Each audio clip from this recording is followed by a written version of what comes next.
երբ երկրին դավաճանում են եւ երկիրը թուլացնում են ներսից ու նաեւ ճանաչողական պատերազմ են վարում սեփական ժողովրդի նկատմամբ եւ ամբողջ միտումը նա է որ տվյալ ժողովուրդը թուլացնել ու ստորացնել մինչեւ վերջ այդ ժամանակ ընտրությունները դառնում են անիմաստ Սա այս ընտրությունները 2026 թվականի եւ 2021 թվականի ընտրությունները այն ընտրություններն էին, որ ընդդիմությունը Հայաստանում կարողացավ հաջողությամբ իր վրա դրված ծրագիրը արևմուտքի կողմից իրականացնել։ Եվ դա այն էր, որ այսօր ժողովուրդը լայն իմաստով մտածում է, որ ավելի շուտ պիտի փոխել ընդդիմությանը, քան թե իշխանությանը։ Սա գերազանց աշխատանք կատարեց ընդդիմությունը դրա համար եւ արդյունքը տեսնում ենք այն ինչը որ կա երբ որևիցե քաղաքական կուսակցություն որոշում է մտնել քաղաքական պայքարի մեջ պետք է հստակեցնի թե ինչ է ուզում անել պետք է ունենա առավելագույն եւ նվազագույն ծրագրերը ընդդիմության առավելագույն ծրագիրը ինչ էր Ըստ իրենց հայտարարածի այն էր, որ իրենք ուզում են իրականացնել իշխանափոխություն, բայց ինչպեսի իշխանափոխություն են իրենք ուզում իրականացնել, իրենք ոչ մեկը, բացարձակապես ոչ մեկը չձևակերպեց այդ իշխանափոխությունը։ Արդեն երբ 2020 թվականին դավաճանվեց Հայաստանին եւ Հայությանը ու վաճառվեց Արցախը 30 արծաթով, շատ պարզ եւ ակնհայտ էր եւ այն ժամանակ էլ եթե չսխալվեմ մարտ ամսին ձեզ մոտ ես հարցազրույցի եւ խոսում ենք 2021 թվականի ընտրությունների մասին, ասում եմ որ ընդդիմությունը չի պիտի մասնակցի ընտրություններին։ Քանի որ եթե մենք պատկերացնում ենք որ իշխանությունը իր ամբողջ կյանքը, ամբողջ ճակատագիրը բաղկացած այս մի բաժակ ջուրից իշխանությունը այս մի բաժակը երբեք չի թողնի եւ ատամներով ամեն ինչով պաշտպանելու է դա եւ դա շատ լավ հասկանում էր Նիկոլը ուստի ընդդիմության վարած քաղաքականությունը եւ 2021 թվականի ընտրությունները եւ 2026 թվականի ընտրություններին միտված էր Նիկոլի դիրքերը ավելի ամրապնդելու քան թե այն թուլացնելու եւ այդպես ավելի հարթացնելու արևմտյան ուժերի ներթափանցումը տարածաշրջան եւ տարածաշրջանից Չինաստան, Իրան, Ռուսաստանը դուրս մղելու այլ միտում այստեղ չկար եւ այլ միտում չունի այսօր գոյություն ունեցող ընդդիմությունը ուստի այստեղ հիմա կարևոր հարց է ինչ ազգային ծրագիր ունի ընդդիմությունը չլսեցինք Ինչ միջազգային ծրագիր ունի ընդդիմությունը լոզունգի եւ խոսքի չափանիշներով մասամբ արտահայտվեց բայց իրականում այն ինչը որ տեղի ունեցավ այն էր որ արևմուտքի ոտնատեղը տարածաշրջանում ավելի ամրապնդվեց այսպիսի իրավիճակում ինչ անելու ընդդիմությունը իշխանության հետ խորհրդարանում ոչ մի բան նույն ուղղությամբ են շարժվելու Որն է ուղղությունը արևմտյան ուղղություն Ընդդիմությունը նպաստում է նույն ընդդիմությունը նպաստելու է ավելի ամրապնդվի արևմուտքի տեղը եւ դիրքը Հայաստանում այնպես ինչպես որ նախորդ խորհրդարանը այդ դերը իր վրա շատ լավ կատարեց եւ շատ լավ իրականացրեց Ընդդիմությունը կոնֆլիկտը Ոչ մի կոնֆլիկտ գոյություն չունի Ազգային ժողովում կոնֆլիկտային չի Բացարձակապես խորքային ոչ մի կոնֆլիկտ գոյություն չունի Ոչ մի կոնֆլիկտ գոյություն չունի Ռուսաստանի գործոնը Ռուսաստանը այստեղ ուժ չունի, ես ունեցել եմ առիթներ ձեզ մոտ ասելու, որ ինչ ունի Ռուսաստանը Հայաստանում։ Հայաստանում չէ, դեռ ազգային ժողովն ենք դիտարկում։ Ազգային ժողովում որևիցե ուժ չկա ազգային ժողովում, որը ռուսամետ լինի, կամ ռուսական շահը ցանկություն ունենա պաշտպանի։ Գոյություն չունի։ Ոչ ուժեղ Հայաստան համար էր խնդրում Փաշինյանին ապրիլի 1-ին։ Ինքը չխնդրեց, ինքը ասաց, որ կան մարդիկ, ովքեր որ ռուսամետ են եւ գտնվում են բանտում։ Այո։ Բայց ասեց, որ ցանկանում են, որ նրանք քաղաքական կյանքին մասնակցեն Հայաստանի։ Բայց ինքը որևիցե անուն տվեց։ Չէ, չտվեց։ Արդյոք ինքը որևիցե կուսակցություն մատնանշեց։ Ոչ։ Ովքեր էին բանտում, այդքան դժվար չի երևի։ Բայց այն ժամանակ բանտում էլ չէր, բայց այն ժամանակ Սամվել Իլշան Կարապետյանը բանտում չէր։ Ահա, տեսեք, դուք Սամվել Կարապետյան անվանեցիք, Դուք ինչու։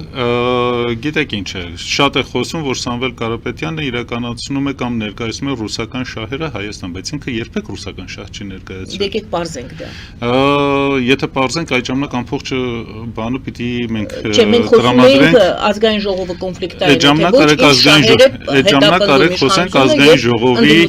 ազգային ժողովի դասավորվածության մասին եւ այն ուժերը, ովքեր որ այնտեղ ներկային։ Գոյություն ունեցող ուժերը, որոնք որ գտնվում են ազգային ժողովում, ոչ մեկը ոչ ունի ազգային ծրագիր,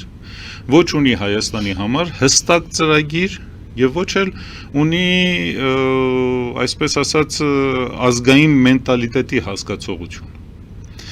Իրականության մեջ ազգային ժողովում գոյություն ունեցած ուժերը բոլոր իրականացնում են արևմտյան ծրագիր։ Ուրիշ ոչ մի բան այստեղ չկա։ Այսինքն այնուամենայնիվ նպատակ ունեն այդ ուժերը, որոնք եկել են ազգային ժողով։ Ուզում ենք հարցնել մարդիկ, որ գնում են ազգային ժողովի падգամավոր են դառնում, ինչ պետք է անեն, իրենց աշխատանքի բնույթը ո՞րն է։ Եթե իրենք դեռ դրա պատասխանը չեն տվել, ինչ եք ուզում ինձանից։ Իրենք չեն հստակեցրել ինչ են ուզում։ Իրենք գնում են միտեղ, որտեղ որ փոքրամասնություն են, եւ դա ակնհայտ էր դեռ 2023 թվականի սեպտեմբերի 30-ից հետո, երբ Արցախը հայաթափվեց արևմուտքի ջանքերով եւ արևմուտքի օգնությամբ եւ ամեն ինչով։ Եվ ակնհայտ էր, որ արևմուտքը ամեն ինչով թիկունք է կանգնել Նիկոլին եւ իր թիմին, որպես իրենք մնան իշխանության գլխին։ Իրենք ինչ էին ուզում անեին։ Անգամներ առիթ ունեցել եմ ասելու, որ նույն մեթոդաբանությամբ, որը Նիկոլը եկավ իշխանության գլուխ, նույն մեթոդաբանությամբ ընդդիմությունը չի կարող հետ վերցնել իշխանությունը։ Այլ մեթոդաբանություն, այլ հոգեբանություն եւ այլ բացարձակապես այլ աշխատանք էր հարկավոր։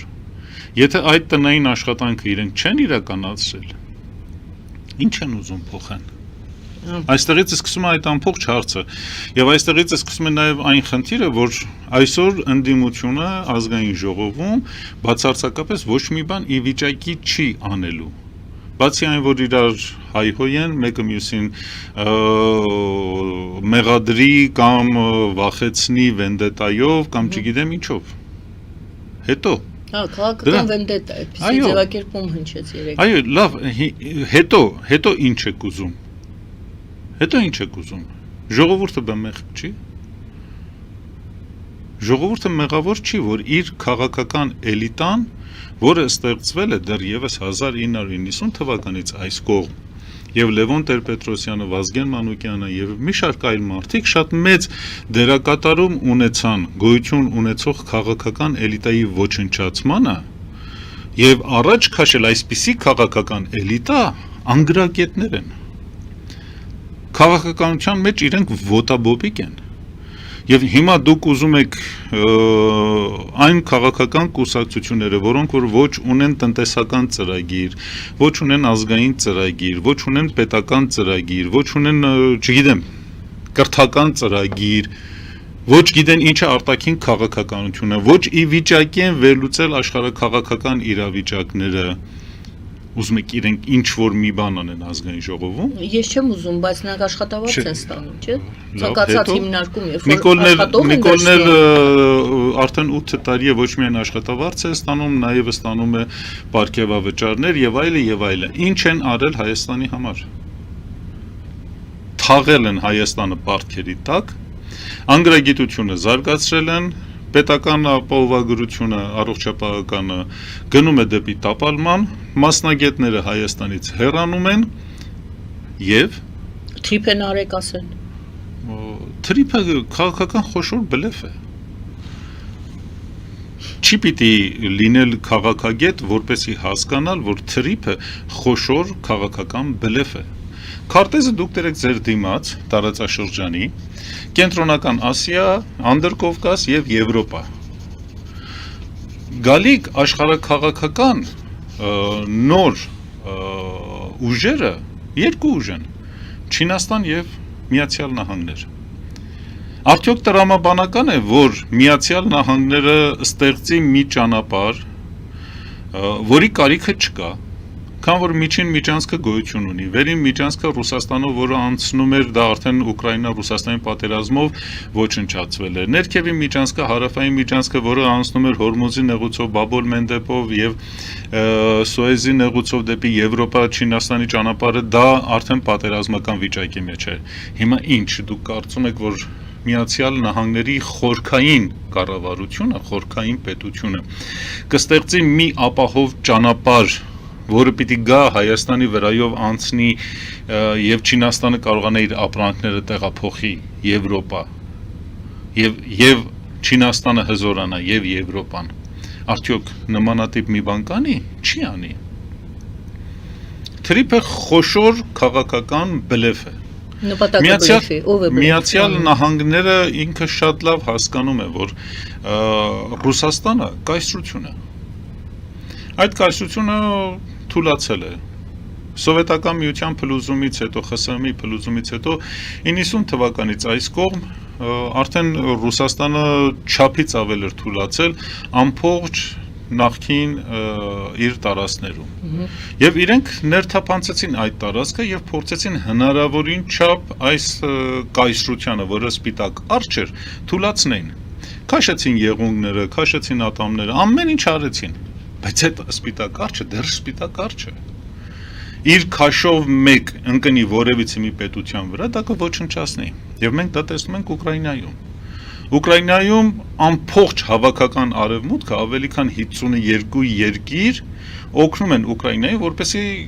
պատերազմ մղի Ռուսաստանի դեմ։ Եվ այդ պատերազմը իրականության մեջ ոչ թե Ռուսաստանը թուլացնելն է, այլ Չինաստանը թուլացնելն է։ Սա է խնդիրը։ Աշխարհաքաղաքական խաղերը, մանավանդ այսօրվա աշխարհը, որ օր-օրի ավելի փոքրանում է, իրար հետ շահկապված են եւ ունեն տարբեր շերտեր։ Եվ այստեղ է կարևորը դերակատարում ունի Հայաստանը։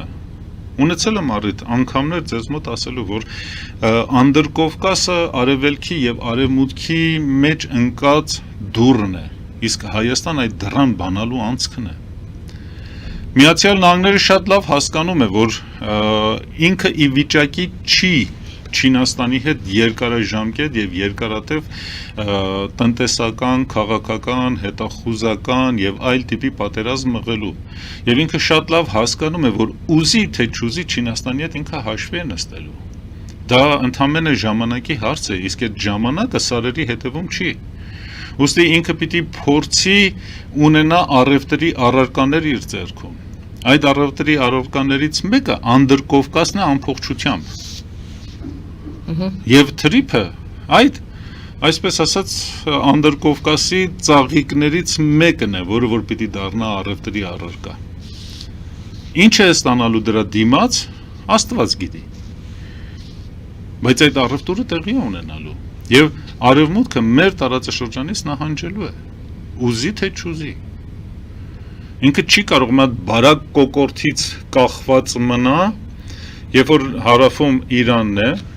որը արդեն մոտ 4 ամիս եւ ավել է իրենք պատերազմում են Իրանի դեմ եւ ոչ մի հաջողություն չունեն, հակառակ նրան, որ Իրանի ռազմաքաղաքական ղեկավարության մի մասին իրենք գլխատեցին, ոչնչացրեցին, հակառակ նրան, որ այսօր ամեն օր իրենք հարձակումներ են իրականացնում, բայց Իրանը ոտքի վրա է։ Եվ Իրանը դիմադրում է։ Իսկ հույսիսում Ռուսաստանն է,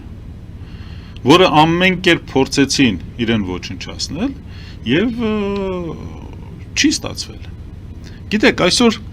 քաղաքականության մեջ, համաշխարհային քաղաքականության մեջ եւ ավելի ցածր քաղաքականությունը, այն ինչ որ տեղի ունենում Հայաստանում ու նաեւ մեր տարածաշրջանում, տեղի ունենում քաղաքական խաղ, որը մենք բոլորս փոքր ժամանակ խաղացել ենք։ Դա կոչվում է քար մկրատ թուղթ։ Այդ քաղաքականությունն է հիմա իրականացվում։ Ամեն մեկը կախված իրավիճակից, կախված տարբեր հանգամանքներից, կախված տարբեր տնտեսական աշխարհաքաղաքական իրավիճակից իր վրա վերցնում է տարբեր դերակատարում։ Կարող է քարի պատկեր վերցնի, կարող է մկրատ կամ թուղթի։ Խնդիրը նա է, որ տվյալ պահին ինչ իրավիճակ է։ Եվ իրավիճակային վիճակներից ելնելով